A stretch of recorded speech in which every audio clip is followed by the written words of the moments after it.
చేగుంట మండల కేంద్రంలోని indoor multiplex stadium ground లో జరిగిన జిల్లా స్థాయి అండర్-15 సెమీ కాంటాక్ట్ రగ్బీ సెలక్షన్ కి జిల్లా నలుమూలల నుండి 120 పైబడి క్రీడాకారులు పాల్గొనగా అందులో నుంచి అత్యుత్తమ ప్రతిభ చూపిన 16 మంది క్రీడాకారులను సెలెక్ట్ చేయడం జరిగిందని ఈరోజు చేగుంటలోని మల్టీప్లెక్స్ ఇండోర్ స్టేడియం గ్రౌండ్ లో జరిగిన అండర్-15 జిల్లా స్థాయి పోటీలకు జిల్లా నలుమూల నుంచి 100 పైన బాలికలు ఇక్కడ పాల్గొన్నారు.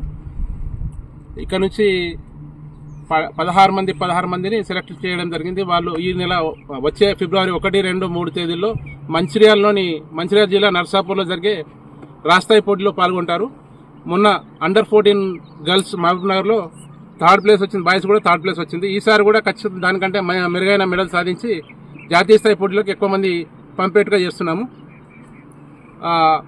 దీనికి జిల్లా నలుమూల నుంచి క్రీడాకారులను తీసుకొచ్చిన కోచ్లు, మేనేజర్లు, వాళ్ళు గర్ల్స్ పీఈటీలు కానీ, మహిళా పీఈటీలు కానీ, పురుష పీఈటీలకు కానీ నేను అభినందనలు తెలియజేస్తున్నాను.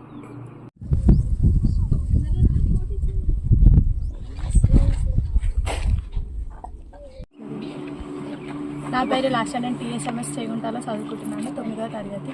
మొన్న జరిగిన మహబూబ్ నగర్ రాష్ట్రస్థాయి పోటీలో బీహార్ వెళ్ళడం జరిగింది. పోయినసారి 3వ ప్లేస్ కొట్టాము. ఈసారి 1వ ప్లేస్ సాధిస్తామని కోరుకుంటున్నాను.